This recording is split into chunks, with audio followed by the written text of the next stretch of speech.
Hello and welcome to Season 2, Episode 6 of the Berean Manifesto, brought to you by the Ekklesian House.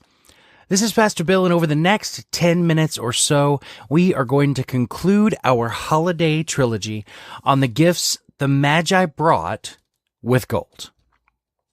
With frankincense and myrrh, we attributed significance in hindsight as to why the Magi would have brought these gifts.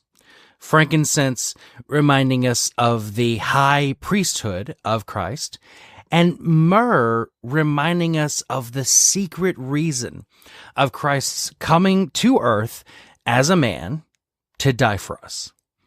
But with gold, it appears to be pretty straightforward that this gift indicated the recognition of the kinghood of Christ. It's well known where gold comes from. Scripture is full of references to its worth, and history has testified to the same over and over again.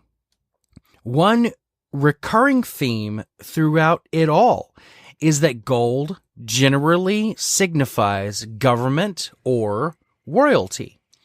In Matthew 22, Jesus tells us to render unto Caesar the things which are Caesar's, in reference to paying taxes to the governmental authority. And in Matthew 17, Jesus sends Simon Peter to retrieve a golden coin from the mouth of a fish to pay the temple tax. All of this making this podcast topic pretty short, at least on the surface. Though there's so much more I want to say here. I find such symmetry between the three gifts that the Magi brought and the passage in Hebrews chapter 4, verses 14 through 16.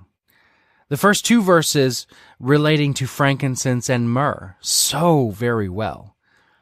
Therefore, since we have a great high priest who has passed through the heavens, Jesus, the Son of God, let us hold fast to our confession. For we do not have a high priest who is unable to sympathize with our weaknesses, but one who has been tempted in every way as we are, yet without sin. It's at verse 16 that we find gold and our response to our King. A response that is unique to our King. Therefore, let us approach the throne of grace with boldness, so that we may receive mercy and find grace to help us in time of need. I came across a quote this week that I wish I knew the source of. It says, "To the universe at large, God's throne is a throne of majesty. To sinners, it is a throne of judgment. To believers, the presence of Christ at God's right hand makes it a throne of grace." Let's take a moment to talk about Mephibosheth. When Mephibosheth was 5 years old, word came that his father and grandfather had been killed in battle, and they needed to flee because the enemy was on the way. So his caretaker scooped him up to run away, and in her haste dropped him, the fall crippling Mephibosheth. Fast forward several years, and the leader of the force that killed Mephibosheth's father and grandfather and then became king finds out Mephibosheth is alive. Alive and living at a broken down old hunting lodge in the middle of the wilderness. And the king sends a force to bring Mephibosheth in. Now, historically, when you approach a king, you must enter with your head bowed and your stature lower than that of the king. And only then if you've been summoned to come before the king. And Mephibosheth does just this. He throws himself on the floor at the king's feet. To the universe at large, God's throne is a throne of majesty. To sinners, it is a throne of judgment. We all of us, are Mephibosheth, sad and lonely in the wilderness, broken and lame. We all of us, come to God as Mephibosheth did to the king, prostrated on the floor, ready for judgment. As Mephibosheth laid there waiting for the judgment of the king called him by name and said, "Don't be afraid. I intend to show you kindness for the sake of your father."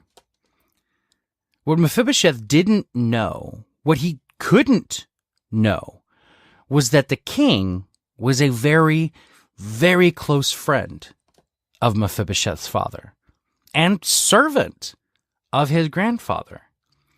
The forces that killed Mephibosheth's father and grandfather did so against the orders they had been given. And Mephibosheth, who's been living his whole life in hiding, afraid of the king and the judgment to come, was doing so based off of a lie that made him lame and kept him lonely in the wilderness, cut off from his people. All these years, all Mephibosheth had to do was to come to the king. And when he finally did, the king welcomed Mephibosheth to the palace, gave him all the possessions of his father and grandfather, and designated a permanent seat at the king's table, just like one of his sons. An adopted son of the king, sitting at the king's table, where no one could see that Mephibosheth was anything but physically whole. And all these years, these lies, had kept him from living that life. And we all of us, are Mephibosheth. From birth, sad and lonely in the wilderness, broken and lame. We all of us, come to God as Mephibosheth did to the king, prostrated on the floor, expecting judgment. And as we lay there, God calls out our name, his intention to show us kindness for the sake of Christ. We then choose to keep our heads pressed onto the floor, unworthy, and eventually crawl out of his presence, or we sit up, receive his kindness, and take our place at the table. To our King, we come boldly. You know who comes boldly to a king? The king's children. You and I, in relationship with Christ, have become equal with Christ in the eyes of God. We are his children. Therefore, we approach the throne of grace with boldness. It is because of this scripture in Hebrews 4 that I don't bow my head when I pray. I know it's a small thing that seems almost silly, but I pray with my head held high, coming boldly before my King. And this time of year, when we see the nativities and are reminded of the story of the Magi and see the gold that they brought, be reminded that you are his child and can come boldly before his throne as only the child of a king can. This is Pastor Bill saying, until next time.